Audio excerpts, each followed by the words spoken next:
Olá e bem-vindos. Hoje vamos mergulhar num tema que mexe connosco, acho eu, a diferença entre saudade e saudosismo. Uhum.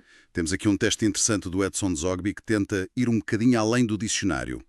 Ele foca-se nos sentimentos, claro, mas mais importante, nas atitudes por trás destas palavras. Exato. Não é só uma questão de palavras, pois não? É como nos posicionamos face ao passado e ao presente. Precisamente. Ok, então vamos lá tentar desconstruir isto um pouco. A ideia é analisar a fundo estes dois conceitos, tal como o Zogby os apresenta na fonte. Queremos perceber como é que esta distinção, que às vezes parece subtil, pode, na verdade, impactar a nossa maneira de pensar, a nossa abertura ao novo, até a nossa criatividade. Sim, sim. E o texto é bastante assertivo. Pinta a saudade com cores quentes, mas o saudosismo, bem, os tons são bem mais escuros. É fascinante, de facto, porque esta análise que parte da linguagem, no fundo, reflete atitudes. Bem, atitudes fundamentais perante a vida, não é? Perante a mudança, o tempo. E perceber a diferença que o texto propõe. Olha, não é só um exercício intelectual. Pode ser quase como um espelho Um espelho. Como assim? para a autoanálise, quer dizer, ajuda-nos a identificar certos padrões nas nossas reações emocionais e até intelectuais face ao que passou e ao que está a vir. Pode ser um ponto de partida interessante para cultivar uma mente mais aberta, talvez. Faz sentido. Então, vamos começar pela saudade, que normalmente, pronto, toda a gente associa a algo mais positivo, não é? Como é que o texto a descreve? Uhum. Olha, o Zogby liga diretamente a memórias afetivas, memórias fortes e, acima de tudo, positivas. Fala de pessoas queridas que já não estão cá, de sítios especiais, momentos que marcaram, até de animais de estimação, ele menciona. Sim, a ligação aos animais é um bom ponto. Exato. A raiz da saudade, nesta visão, está mesmo no afeto, numa ligação genuína, quente, com algo ou alguém que nos fez bem. Certo. O texto até usa uma expressão engraçada. Diz que são sentimentos gostosos de ter. Gostosos de ter é uma boa forma de pôr a coisa. E ele reconhece, claro, que podem trazer tristeza, sobretudo se a perda for definitiva.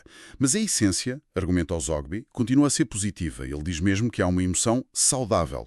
Agora, o que é que, na perspectiva do texto, a torna saudável? Bem, a análise que ele faz sugere algumas coisas. Primeiro, ele distingue-a claramente daquela tristeza que nos paralisa ou mesmo da depressão.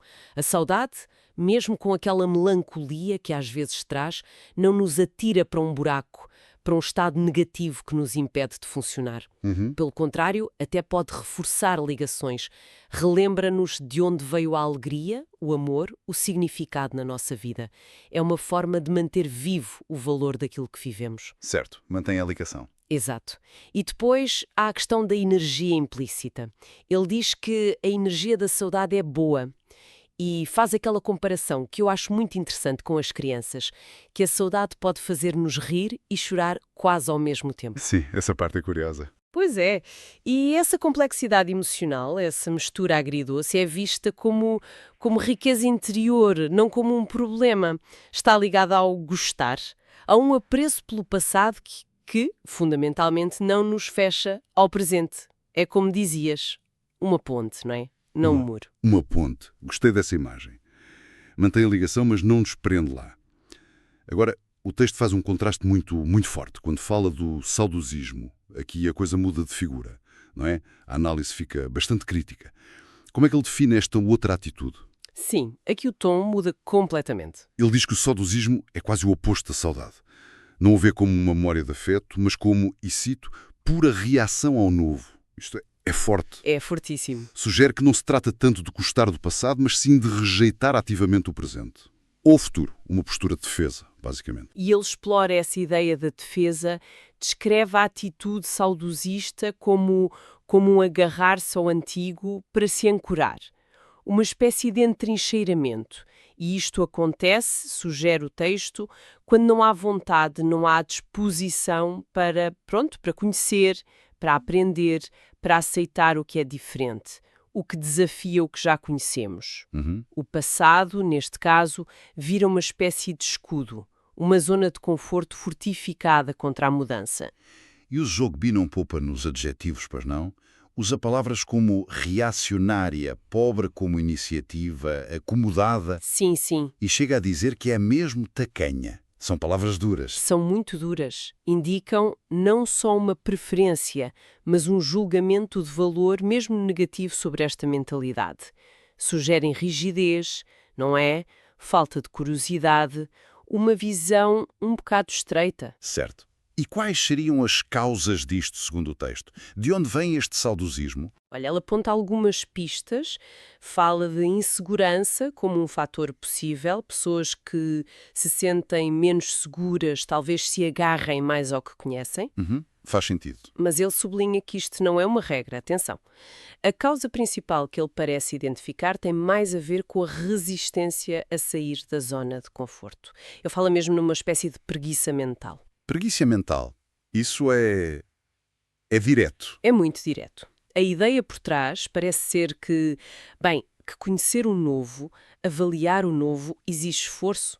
Esforço cognitivo, esforço emocional, exige abertura, análise, comparação. Se calhar até rever coisas em acreditávamos. Claro. E o saudosismo, nesta visão, aparece como um atalho para evitar esse esforço todo. É mais fácil, a curto prazo, rejeitar tudo o que é novo em bloco, usando o passado como desculpa, do que fazer o trabalho de adaptação e aprendizagem. É uma defesa contra o desconforto que a mudança e o crescimento trazem. Ok, percebo. E quais são as consequências desta atitude, então? Se é uma defesa, qual é o preço a pagar por ela, segundo Zogby? O preço, segundo o texto, é alto, bem alto. Ele afirma, sem rodeios, que o saudosismo desemboca na mediocridade. Mediocridade. Uau! Sim, e reforça, é mesmo mal. E isto é importante. Ele não o apresenta como uma simples preferência, um gosto pessoal, que não faz mal a ninguém. Não. Ele enquadra-o como algo ativamente prejudicial, que limita o potencial da pessoa, que empobrece a experiência de vida. A mediocridade aqui parece significar estagnação, uma incapacidade de evoluir, de apreciar a riqueza que o presente também tem. Para tornar isto mais palpável, ele usa um exemplo, não usa? Um exemplo que provavelmente muita gente reconhece. Sim, sim. Usa um exemplo muito do dia-a-dia. Qual é? Podes partilhar? É o exemplo da pessoa mais velha. Embora ele diga que a idade não é o fator decisivo, mas talvez seja mais comum observar isto. Sim. Que houve uma música nova, uma música de agora. E mesmo que a música seja, sei lá, tecnicamente boa, criativa, bem produzida, a pessoa descarta-a logo. O comentário típico, diz o Zogby, seria algo do género: música a sério. O som mesmo era dos Beatles. Clássico. Quem nunca ouviu algo parecido? Exatamente. É um exemplo comum, mas que ele usa para ilustrar o ponto central. O problema, e ele faz questão de dizer isto, não é gostar dos Beatles. Claro que não. Claro. Gostar dos clássicos é ótimo. A questão do saudosismo, tal como ele o descreve, está no uso que se faz desse gosto. Usá-lo como arma para invalidar tudo o que veio depois. É a recusa em sequer considerar o valor do novo, em descortinar novidades, como ele diz. Portanto, o foco não está no gosto em si, mas na função que esse gosto passa a ter, a de barreira. Alguém adota esta postura de forma sistemática. Nada de novo presta. Antigamente é que era bom. Fecha as portas. Fecha as portas à aprendizagem, à descoberta, a expandir os seus próprios horizontes. Impede-se de refinar gostos, de se atualizar, de se ligar a novas formas de pensar ou de sentir. O texto sugere que isto é, no fundo, uma autolimitação, quase uma sabotagem intelectual e cultural que a pessoa faz a si mesma. Isso levanta uma questão importante, não é? Como é que esta recusa ao novo, que muitas vezes até vem disfarçada de lealdade ao passado ou de bom gosto, como é que isso nos limita individualmente e, se calhar, até como sociedade? Zogby argumenta que essa limitação é profunda. Ao rejeitar o novo por sistema, a pessoa saudosista não só perde oportunidades de se enriquecer, como também corre o risco de ficar progressivamente desalinhada do mundo à sua volta. E a consequência, como o texto aponta de forma muito, muito visual, é que o saudosismo enferruja. Enferruja, essa metáfora é forte. O que é que isso quer dizer, na prática? Implica perda de flexibilidade, não é? da adaptabilidade. Como um metal que enferruja fica rígido, quebradiço, menos útil, a mente saudosista, nesta visão, perde essa capacidade de se moldar, de aprender, de inovar. Fica menos ágil. Exatamente. Menos capaz de lidar com a complexidade, com a novidade do mundo. E essa rigidez, argumenta o Zogby, não afeta só a pessoa por dentro. Ah, certo. Ele também fala de um impacto social, digamos assim. Sim, mas de uma forma muito pessoal, muito direta. O texto diz que esta atitude nos torna chatos. Mesmo chatos. Chatos, ok? A ideia parece ser que essa inflexibilidade, essa comparação constante e depreciativa do presente com o passado idealizado, essa falta de curiosidade, torna a interação com essa pessoa menos interessante, menos agradável.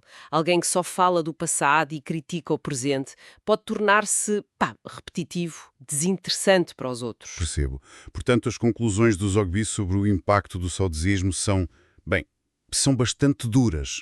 São muito severas. Ele coloca-o como um verdadeiro obstáculo ao desenvolvimento pessoal, à vitalidade intelectual. Saudosismo é mesmo um grande inimigo da criatividade e da inovação, afirma ele. Acho que esta é talvez a síntese mais potente da crítica dele. Sim, essa frase resume bem. Porque a criatividade e a inovação dependem totalmente da capacidade de olhar para o presente e para o futuro com abertura, de combinar ideias de maneiras novas, de experimentar. O saudosismo, ao glorificar só o passado e rejeitar o novo, corta isso pela raiz. Ok.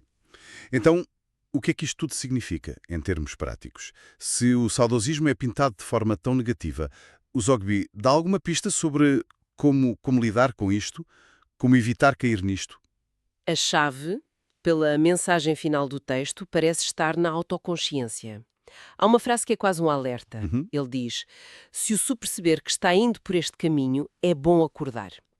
É um apelo claro à introspeção, a reconhecer esta tendência em nós próprios. Certo. Identificar quando estamos a cair na rejeição automática do novo, quando estamos a usar o passado como desculpa para não nos metermos com o presente. Esse é o primeiro passo. É fundamental. É acordar. Acordar para quê exatamente? Qual seria o estado oposto ao estado desperto? O estado desperto seria, imagino eu, o contrário da tal preguiça mental e da rigidez.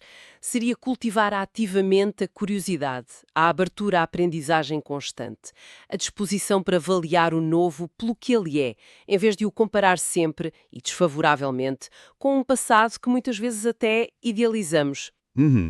O antídoto para o enferrujamento seria manter a mente flexível, ativa, ligada ao mundo como ele é agora e não só como ele foi.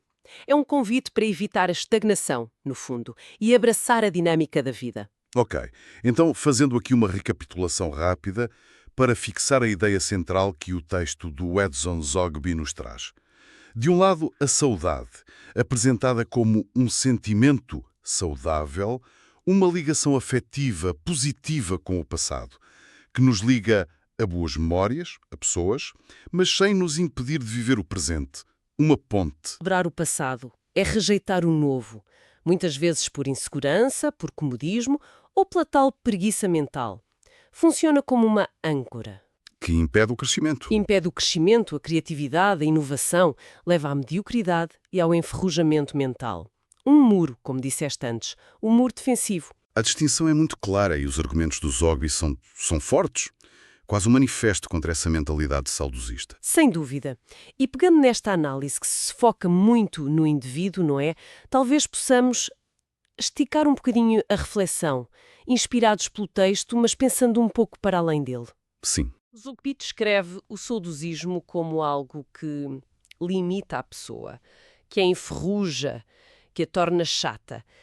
Fica a pergunta no ar: qual será o impacto disto acumulado? Se esta atitude se generaliza numa cultura, numa sociedade, ou mesmo num país inteiro. É uma pergunta pertinente. Se a nível individual já bloqueia a criatividade, a adaptação, Precisamente. como é que um grupo, uma sociedade, encontra o equilíbrio? Como é que se honra a história, as memórias partilhadas que são importantes para a identidade? Talvez uma saudade coletiva sem cair na armadilha do saudosismo que rejeita a inovação. que rejeita a mudança necessária, a adaptação aos novos tempos.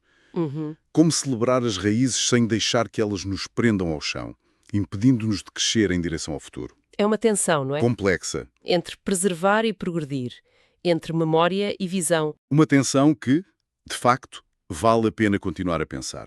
Como navegar essa linha fina entre o respeito pelo legado e a abertura ao que vem.